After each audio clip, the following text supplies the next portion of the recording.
రాష్ట్రంలో నేడు రెండో రోజు ప్రధాని మోదీ పర్యటన కొనసాగనుంది. సంగారెడ్డి జిల్లా పటాన్చెరులో ప్రధాని వివిధ అభివృద్ధి కార్యక్రమాలను ప్రారంభించడంతో పాటు శంకుస్థాపన చేయనున్నారు.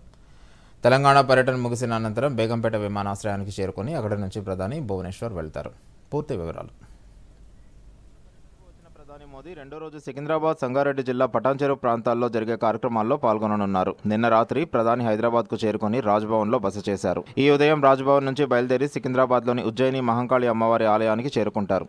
అక్కడ అమ్మవారిని దర్శించుకుని పూజలు చేసిన తర్వాత బేగంపేట ఎయిర్పోర్టుకు వస్తారు. అక్కడి నుంచి హెలికాప్టర్లో బయలుదేరి సంగారెడ్డి జిల్లా పటాన్చెరు శివార్లలోని పటేల్గూడలో ఏర్పాటు చేసిన సభా వేదిక వద్దకు వస్తారు. తొలుత అధికారిక వేదికపై వివిధ అభివృద్ధి కార్యక్రమాలకు శంకుస్థాపనలు, ప్రారంభోత్సవాలు చేస్తారు. తర్వాత సమీపంలోనే ఏర్పాటు చేసిన బహిరంగ సభా వేదికపై ప్రసంగం చేస్తారు. ప్రధాని సభ కోసం పటాన్చెరులోని పటేల్గూడ సభా వేదిక వద్ద 23 ఎకరాల్లో భారీగా ఏర్పాట్లు చేశారు. సభా ప్రాంగణం, పరిసర ప్రాంతాలను ఫ్లెక్సీలు, కటౌట్లు, కాషాయ జెండాలతో నింపేశారు. అధికారిక కార్యక్రమాల కోసం ఒకటి, రాజకీయ ప్రసంగం కోసం మరొకటి, 2 వేదికలను ఏర్పాటు చేశారు. ప్రధాని ముందుగా అధికారిక కార్యక్రమాలు నిర్వహించి తర్వాత బహిరంగ సభా వేదికపై ప్రసంగిస్తారు. ఉమ్మడి మెదక్ జిల్లా పరిధిలోని మెదక్, జహీరాబాద్ లోక్సభ సీట్లతో పాటు సమీపంలోని నియోజకవర్గాల్లో పార్టీ అభ్యర్థులకు మద్దతు కూడగట్టేలా ప్రధాని సభను నిర్వహిస్తున్నారు. కాగా ప్రధాని పర్యటన సందర్భంగా 3 అంచెల భద్రతను ఏర్పాటు చేశారు.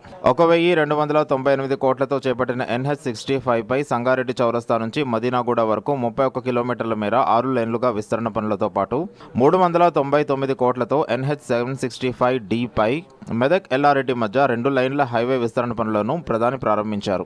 Paradip Hyderabad gas pipe line, civil aviations research organisation ప్రధాని జాతికి అంకితం చేస్తారు. 1165 కోట్లతో హైదరాబాద్, సికింద్రాబాద్లలో 103 కిలోమీటర్ల పొడవున చేపట్టిన MMTS ఫేజ్ 2 ప్రాజెక్టుతో పాటు గట్కేసర్, లింగంపల్లి మధ్య కొత్త MMTS రైలు సర్వీస్ను